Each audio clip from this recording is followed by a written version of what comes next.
Hi, my name is Christy Helm, and I'm here to answer a few questions for you for the first round of the gifted position. So the first one just asked me to introduce myself and tell you why I'm interested in the gifted position. So currently I'm a teacher at La Academia. It's a public charter school in Lancaster City. I teach grades 9 through 12 math. So I have Algebra 1, Algebra 2, Geometry, and Probability and Statistics. This is my 4th year in this charter school, but I'm looking to move into a district that has more opportunities for both the students and for the staff. The gifted program is something that we don't currently have at this school, but we had it when I was at Manheim Township, and I was used to day-to-day sub a lot in that classroom, and I was blown away by how much they could do and how much further they were learning, how much deeper content they were learning compared to the general ed classrooms. So I was really impressed by that. I soon learned how to push the students further than they think that they could go. So writing longer papers than they thought, doing more research, finding background knowledge, more critical thinking. It interested me, and I know that these kids are getting so many more opportunities because of how far they're actually being pushed. So my 3 main beliefs about education. The first one is I always believe in my students. So right now as a math teacher, I have a lot of students who honestly don't like math, and that's okay. Math may be a weakness of theirs. But I always look for things that they're good at and try to relate their strengths into my math lessons as much as possible. So I tell them that they don't necessarily have to do a job that focuses on math, but maybe they're good at art or maybe they're good at writing, but everybody has something that they can build off of. So you have to believe in them for their strengths. The second one is that education should prepare all students for life after school. So not all students will go to college, and that's okay. Some will go to trade schools, some might go to the military, but we need to prepare them to just be global citizens and think about the community and be just all around good people. Teach things like respect, responsibility, loyalty. These are the things that we need to instill in our children today. My third one is building rapport with students. I would say that this is one of my strengths. So I try to build rapport with the students, tell them that I care about them, show them interest in things that they're doing outside of school, show up for after-school events, build school spirit. The more that you relate to the students, the more willing they are to learn from you, and that's really important.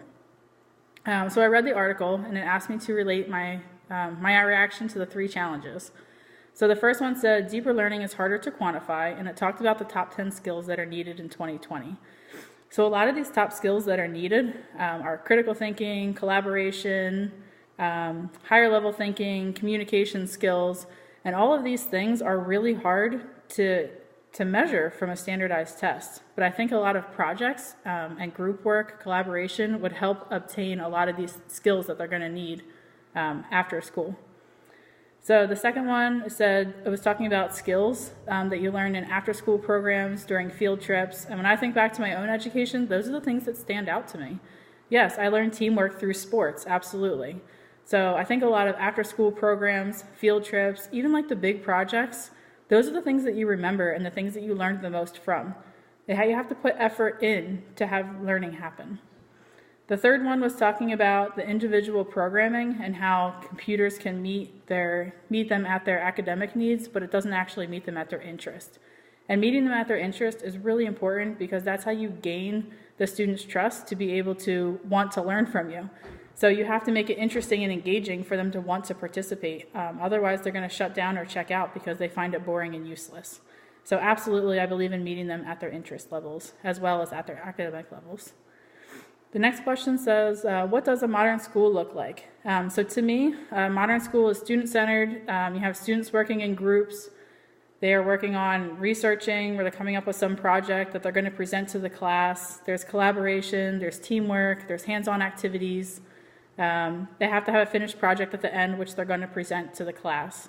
So what the teacher would do in this setting is walk around and help the students individually, or as a group, but help them if they need extra support or if they need motivation to push a little bit further than they're currently going. If they're making their project too easy and I'm trying to extend their knowledge and engage the critical thinking, that would be my job, is to walk around for motivation.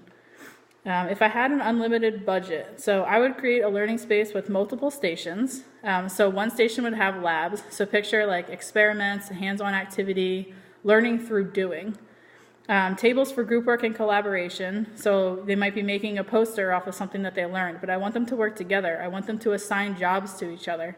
I want them to I guess, like build off of the knowledge that they have and go that extra step for the critical thinking.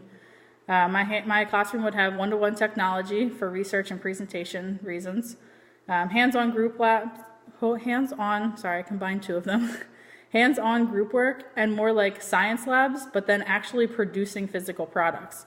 So we might research what a soundproofing tile looks like and then have different groups actually build them, or figure out the structures of birdhouses and which one is best to keep the rain out, and then actually build it at the end. So I would like more hands-on and like physically making something that they can be proud of at the end. And the last question was the most important characteristic of learning environment in one word, and I would go with student-centered. It's a hyphen, one word, hyphen. So thank you very much for taking this time, and thank you for your consideration.